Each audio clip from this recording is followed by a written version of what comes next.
Saligia, as read by the author, Adam Perry.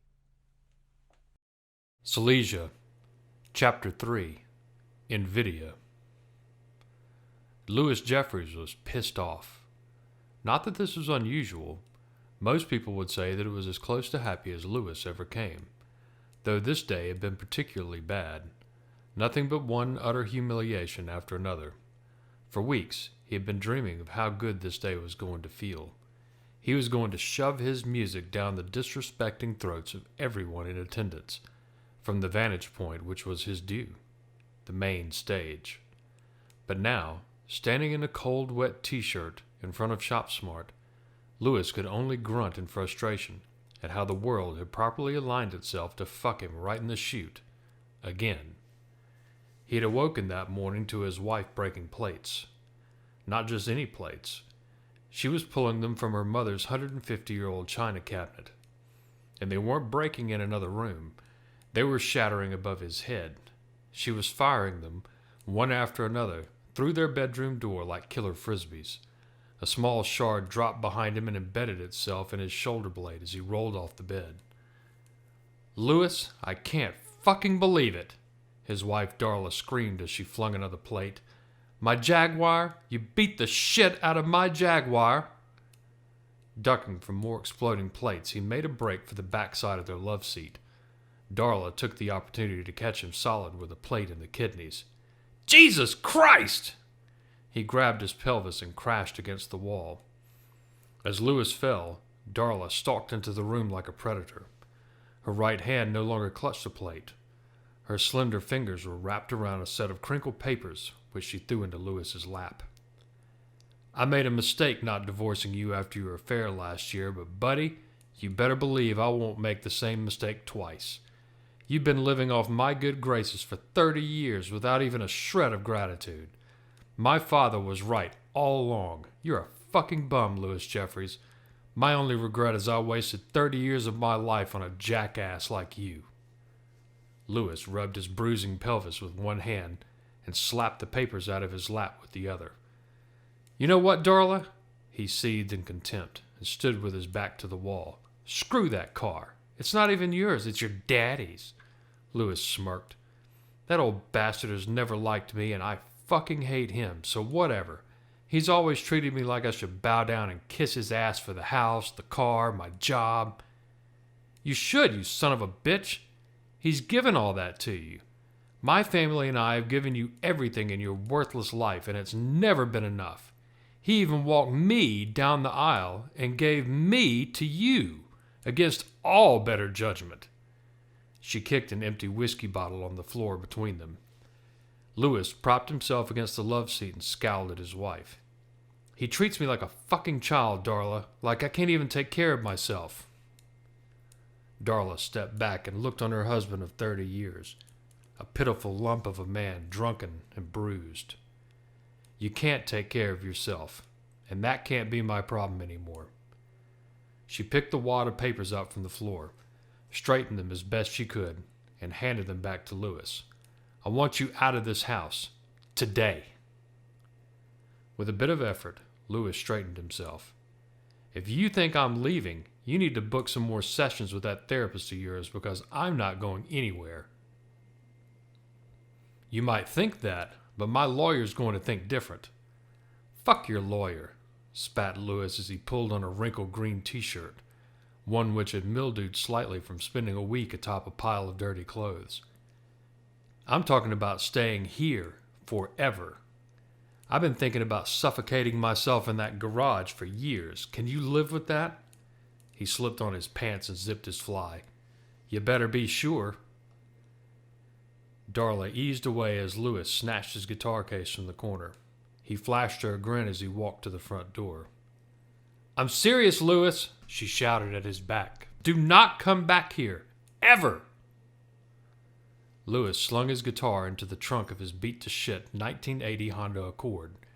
He wrenched the driver's side open and eased himself onto the seat, careful to avoid the wiry piece of metal sticking out of the seat cushion. He wrenched the key into the ignition, and the engine turned over with a large plume of black smoke and a loud belching noise. Throwing the car into reverse, he slung rocks against the side of the battered Jaguar as he flew out of the driveway. Louis pulled up backstage 15 minutes late to find his other two band members leaning against their road cases, waiting. He got out of his car and walked over to his drummer, a man with whom he had had an ugly, off-again, on-again, very off-again relationship for almost as long as his marriage to Darla. "I know I'm late," Louis grumbled, "but where's the sound company?" "Oh, you know," his drummer replied, "they're looking for a generator to power the stage. On a Saturday, on St. Patrick's Day. You know, the biggest party of this shitty town's year." "Motherfucker!" Louis kicked the stairs leading to the stage as lightning cracked in the distance. Their bass player wiped her face with her hands and sighed. "It's about to rain its ass off, too." The wind picked up and began to move Louis's curly white hair around the top of his shoulders. "And where the hell is Eric Gordon and his bunch?"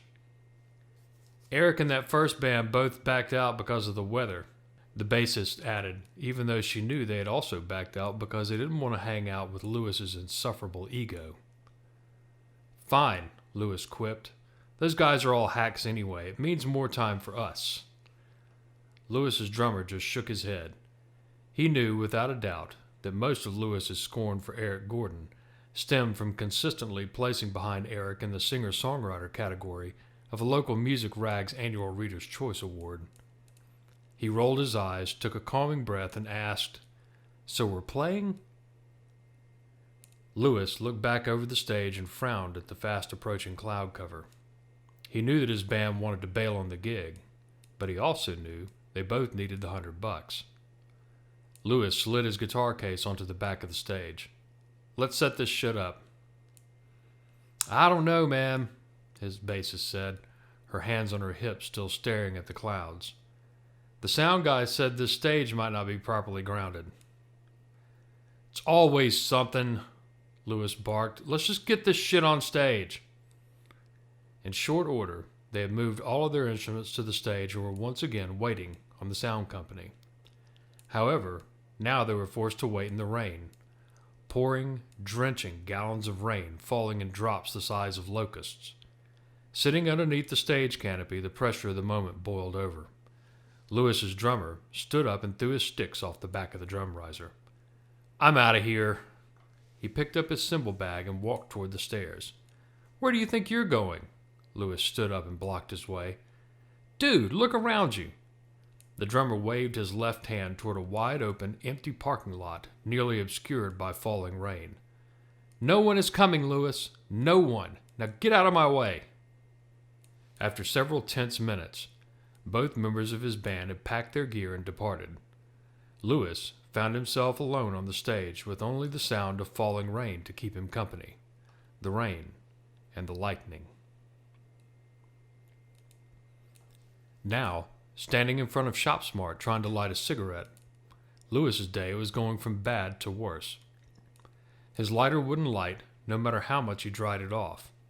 His clothes were soaking wet and cold. He tried to bum a light from a guy in a military dress uniform, but the guy ignored him like it was his sacred duty. Fuck this day. Louis threw his lighter into the parking lot and walked into the store. He shuffled along with a group of people where an old greeter just inside tapped him on the shoulder. "Hey, your name Louis Jeffries?" "Yeah," Louis replied, confused. He cautiously leaned away from the old man. "I think they just called your name overhead from automotive. Maybe your car's ready." My car?" Louis asked. "Yeah. Old Honda Accord, right?" "Yeah, that's right." "Well, go on back to Hardware, take a right, go through the double doors and ask for Levi. He'll get you fixed up." "Sure." Louis pulled his cold shirt away from his chest. "Whatever." There was not a time in Louis's life when he hadn't despised ShopSmart. Coming from a poor background, it always reminded him of being poor. Being married to Darla and her family's money for 30 years had, by and large, kept him out of the place. Still, from time to time, he had to venture inside one, and every time was slightly worse than the time before. Walking up an aisle, he noticed a rack of posters. The one closest was from Return of the Jedi, a childhood favorite. Pausing, he flipped through the display. They were mostly kids' posters, one-sheets for some teen show on Nickelodeon, some cartoon animal movies, a few of those nerve-wracking little pokey whatever the fucks from Japan. He flipped until he came to the last poster.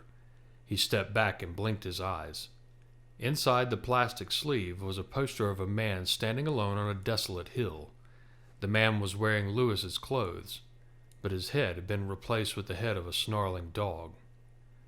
A cold chill ran up Louis's spine as he backed away from the display, careful not to take his eyes off the beast in the poster.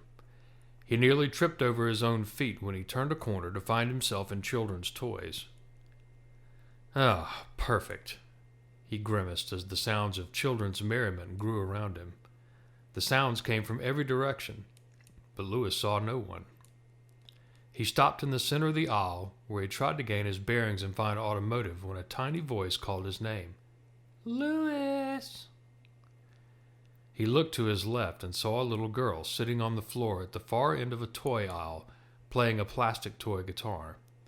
It was dreadfully out of tune, but she seemed to be enjoying it all the same.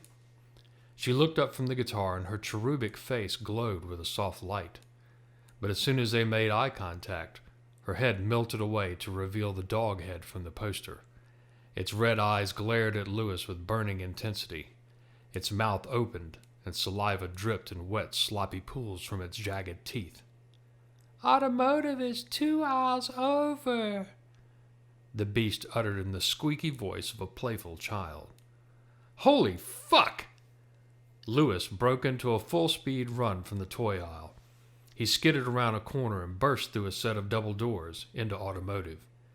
Shaking like a leaf, he backed himself against the wall to his left, watching the swinging doors in anticipation of the beast child's arrival. "Hey!" a voice called from his left. "You Jeffries?" "What?" Louis managed to eke out the word, never taking his eye off the door. "Are you Louis Jeffries?" Yeah. He stood straight backed against the wall, paralyzed with fear. "Hey, buddy, you okay? You on something?" There's something out there, man," stuttered Louis. "It's not human." "You must have come through toys," laughed the fat man behind the automotive counter. "Those aisles are always filled with creepy little shits." Louis peeled himself from the wall and inched his way toward the desk to the large man with whom he had been speaking. Taking his eyes off the double doors for a moment, he noticed all of the other vehicles in the auto repair bays. As if his day hadn't been humiliating enough, his 1980 Honda Accord stuck out like a ripe zit among bay after bay of expensive automobiles. His car was sandwiched between a new BMW and an older model Jaguar, conspicuously like his father-in-law's. As his eyes drifted down the bays, the list of his dream vehicles came to life. There was a 1965 Mustang, a Ferrari Testarossa, a Lamborghini Veneno Roadster. The line of cars stretched to infinity, positioned on lifts that kept their precious bodies just out of reach.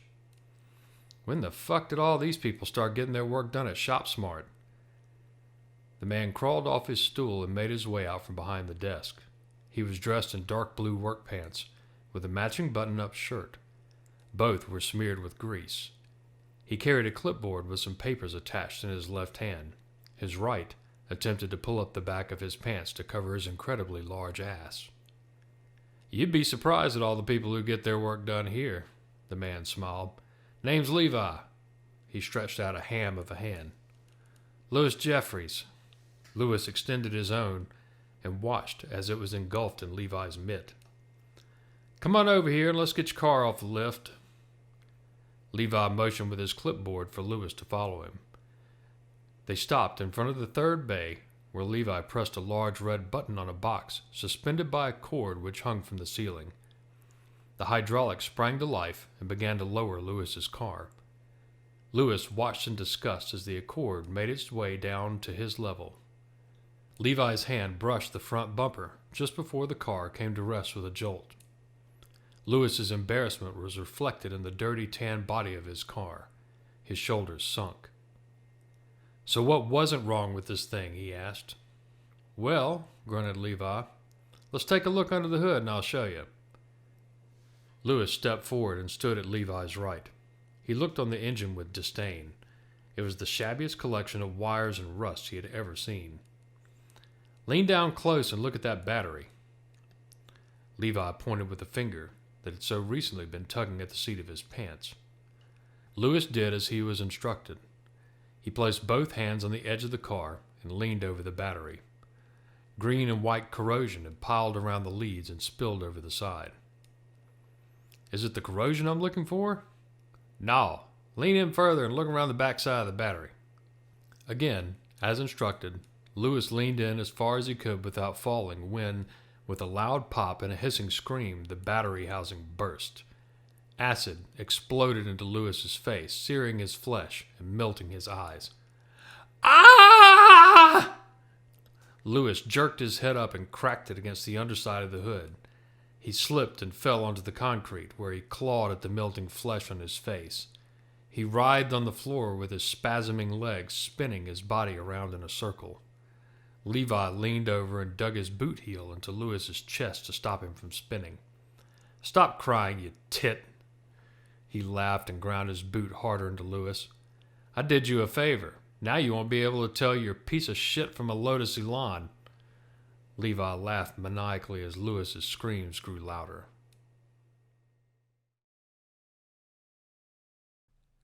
Thanks for listening to Saligia. For more information, please follow me on Instagram at Adam Perry Writing or check out the website at adamperrywriting.com.